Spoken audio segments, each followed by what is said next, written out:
हनुमान का इस दुनिया में उसकी बहन के अलावा कोई नहीं था। हनुमान दिन भर कोई काम नहीं करता था, सिर्फ इधर उधर घूम कर मस्ती करता था। उसकी बहन अपना काम करके कर चलाती थी। तभी सभी गांव वाले कुश्ती देखने के लिए पॉलीगार के घर देखने जाते हैं। पॉलीगर एक बहुत ही बुरा आदमी था। उसके साथ जो भी कुश्ती लड़ता था वह उसे हराकर उसकी जान ले लेता था। आज उसके साथ एक आदमी लड़ने आता है तो वह भी उसे बुरी तरह हरा देता है। इसके बाद वह उसकी जान लेने ही वाला था। तभी उस आदमी की माँ और बीवी आकर पॉलीगार से रिक्वेस्ट करते हैं कि वह उनके बेटे को ना मारे। उस आदमी की पत्नी प्रेग्नेंट थी। वह अपने बच्चे के लिए उसे छोड़ने के लिए कहा, लेकिन उसने उसकी बात ना सुनकर वह उसके पति का हाथ तोड़ देता है, जिसे देखकर उसकी पत्नी वहीं पर बेहोश हो जाती है। तभी वहाँ पर मीनाक्षी आकर उस आदमी को बचाती है और सभी गांव वालों के सामने पॉलीगार की बेइज्जती करती है और लोगों को ब्याज भरने से मना करती है और कहती है कि समय के साथ साथ नियम बदलने चाहिए। इस गांव को पॉलीगार की नहीं बल्कि एक नए नेता की जरूरत है। इसके बाद सभी गांव वाले वहाँ से चले जाते हैं।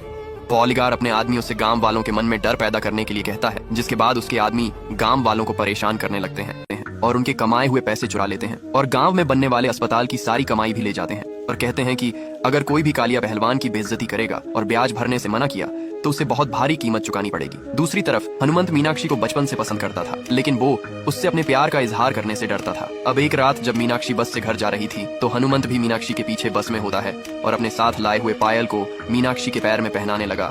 तभी मीनाक्षी की माँ हनुमंत को देख लेती है और हनुमंत को चोर बनाकर उसकी बेइज्जती करते हैं और मीनाक्षी भी कुछ न जाने उसे चोर समझकर कंडक्टर को बुलाकर उसे बस से नीचे उतार देती है। अब बस के थोड़ी आगे जाने के बाद उस बस पर डाकुओं ने हमला कर दिया, जिससे बचने के लिए सभी लोग जंगल की तरफ भागने लगे। तभी एक डाकू ने मीनाक्षी के गले को पकड़कर उसे मारने ही वाला था, पर हनुमंत उसे दूर से बचा लेता है और मौके का फायदा उठाकर मीनाक्षी वहाँ से भाग जाती है।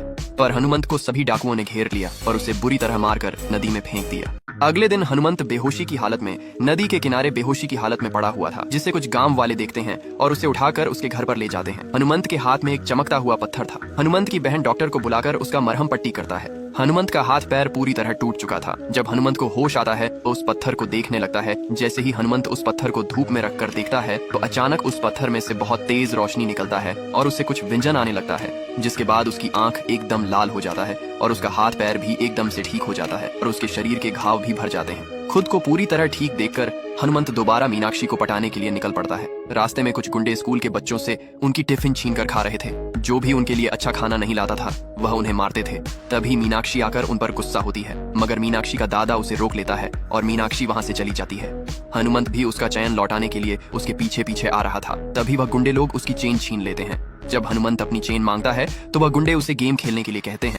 हनुमंत की आंखों पर पट्टी बांधकर सभी गुंडे उसे चारों तरफ से मारने लगते हैं, लेकिन जैसे ही हनुमंत अपना हाथ घुमाता है तो सभी गुंडे एक के बाद एक दूर जाकर गिरते हैं। जब एक गुंडा हनुमंत को एक थप्पड़ मारता है तो तभी उसकी सारी उंगलियां टेढ़ी हो जाती हैं। हनुमंत अपनी आंखों से पट्टी हटाकर उस गुंडे की उंगली को टेढ़ा देखकर उसे सही करने लगता है, लेकिन उससे उसकी उंगली और भी टूट जाती है। तभी सभी गुंडे हनुमंत के ऊपर एक के बाद एक सामान फेंकते हैं, जिससे हनुमंत बड़ी आसानी से बच जाता है। अब हनुमंत अपने अंदर सुपर पावर देखकर उन गुंडों को मारना शुरू कर देता है, जिससे डर कर वह गुंडे हनुमंत को चैन लौटा देते हैं। तभी मीनाक्षी भी वहाँ पर पहुँच जाती है। वो उन सभी गुंडों का इतना बुरा हाल देखकर बहुत खुश हो जाती है। तभी हनुमंत मीनाक्षी की चेन लौटाने के लिए मीनाक्षी के सामने आता है, लेकिन उसका चैन तो बंदर ने पहले ही चुरा लिया था। हनुमंत कहता है, इन सभी गुंडों को मैं मारा हूँ, लेकिन मीनाक्षी को उसकी बात पर विश्वास नहीं होता है। इसीलिए हनुमंत मीनाक्षी को विश्वास दिलाने के लिए एक पेड़ पर जोर का लात मारता है, लेकिन उसका पैर ही टूट जाता है, क्योंकि सूरज ढलने की वजह से उस चमकीले पत्थर का पावर खत्म हो जाता है।